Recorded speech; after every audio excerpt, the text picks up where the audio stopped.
Welcome to another edition of DoggyPlay. This episode we're looking at the beta of Guild Wars 2. This should be fun. My buddy Sheriff gave me a invite to this game, so I am checking it out. I believe it comes out later this year, if I am not mistaken. But I just want to give everyone a preview of what it looks like and see if it's something for you. Keep in mind, this Guild Wars, like the first Guild Wars, does not have a subscription fee. So all the fun stuff you see is you pay the $60 or whatever, and that's it. I think if they're going to do anything like the last Guild Wars, you just pay for the expansion packs, which come out at later dates, which are generally like $30 or $40 a piece, which is not too bad. Then you can still kind of pay as you go, but you don't have the nasty $15 a month fee like you do a lot of the other MMOs. So we'll take a look here. I am in kind of a hub world, I believe. As you can see, the art styles are really nice. There's something over there. Some beast. I only played a little bit of the first Guild Wars, so I'm not quite as familiar with the lore, the characters, and the scenery as the other games, but I just want to give a good preview of it. I am currently an elemental. Nice little wonderful looking elemental. The nice thing I'm finding about this is that you unlock the different elemental powers.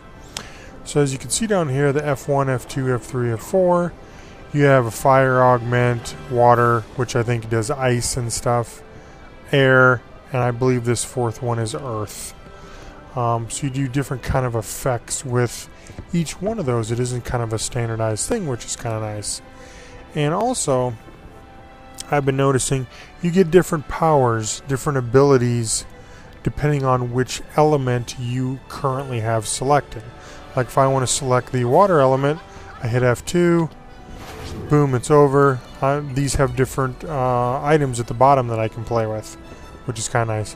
There's a cooldown, so you can't switch back and forth quickly, which I assume works in combat. Let's try F3. This should be the air, and you got air, and you probably have lightning with that as well. And see, you have a lot of lightning and wind gusts and everything like that. And I also notice if I go to inventory, I currently have a different staff and a dagger.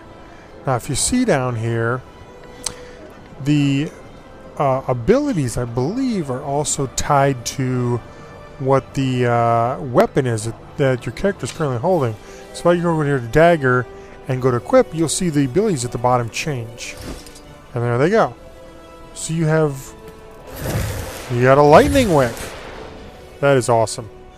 Let me turn the sound down a little bit. That's kind of really overpowering. Okay, there's better. So you have crazy lightning whip stuff, and I believe how it works is as you use these powers down here more and more, you unlock the next one, or you unlock a more powerful version of that, which is kind of nice. So it's a nice, huge, awesome world. And there's other characters I can't remember what the heck they are. Maybe I can pop out of here for a second when I'm toward the end and take a look at it for you. These are different areas, I believe. Oh, there we go. They'll have to hit much harder. So I am in the kind of inner dome of all this fun stuff. And I'm sorry if it's kind of janky and laggy. Tonight they're doing, or actually all day this afternoon, a little bit in the night, they're doing a stress test on the servers, so they said to expect a lot of this. Not smooth at all. But I want to look at the map quick, and you can see this is a huge map. This is all the inner world, which is where which is where I'm currently at, which I'm right there in kind of there's a biodome kind of. And here's, I've been in this countryside, and I believe this kind of looks like watercoloring. It looks like if I go all the way out, this game is huge. And I've only been in this area right here. Huge game. Go up, I mean huge, huge game. So I'm really considering looking at this. It looks really, really sharp. Let's go back in. Awesome. So,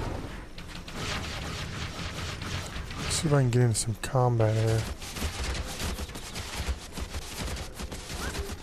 And there's just portals everywhere. All kinds of crazy stuff. Let's see where this takes us, and go from there. I think this is still, but yeah, each class starts at a different starting area, which is kind of about the same thing that a lot of MMOs do. Once this loads here, we'll see. Hi again. Looks like we had some technical difficulties when I was messing around with the video and audio settings. This will be part 2 of my doggy play, looking at Guild Wars 2, the beta. Right now we're in the countryside, right outside of, I think right over that hill, that huge area up there. We were just at that a little bit ago. Yeah, we're just kind of showing off some of the combat that's going on here.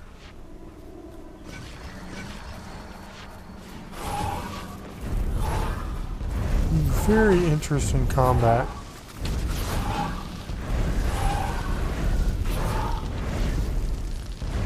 As I mentioned before, we have fire, water, air, and in the future it'll be earth. And your abilities at the bottom change with whatever element you're working with. And these things are waypoints that you can waypoint back and forth. Let's look at this dude.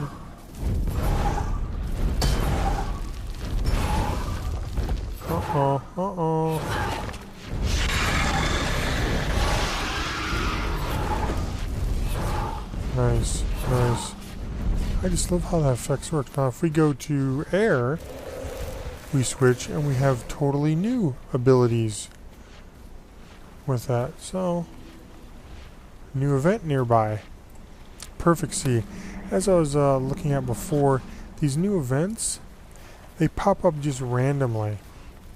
You could be running around anywhere in the world and these new crazy events pop up where there's a big, like a little mini boss in the area, and it's between you and a bunch of people that have to defeat it. So it's a very nice dynamic way to introduce a little variety into different things for people.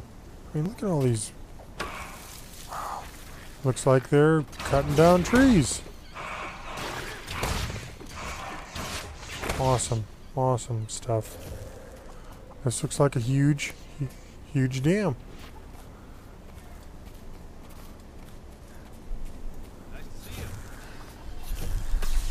I just want to kind of give a little preview of what's going on.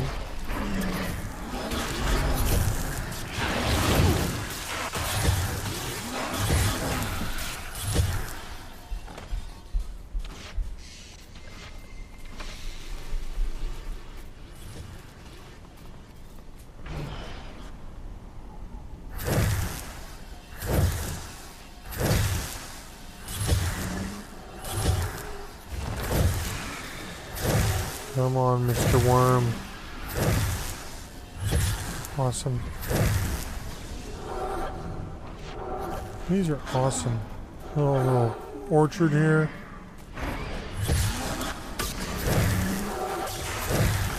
Looks like you can knock the trees down and spiders come down.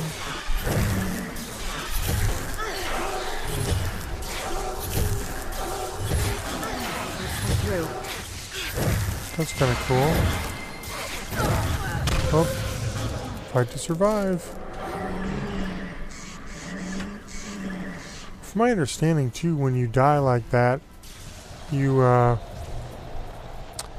you hit a sequence of buttons, I believe, and it will let you kind of, without dying and having to respawn at a close by spawn point, you hit a sequence of buttons, I believe it is, and that will get you right back into the action, which is kind of a neat way to prevent you from doing that.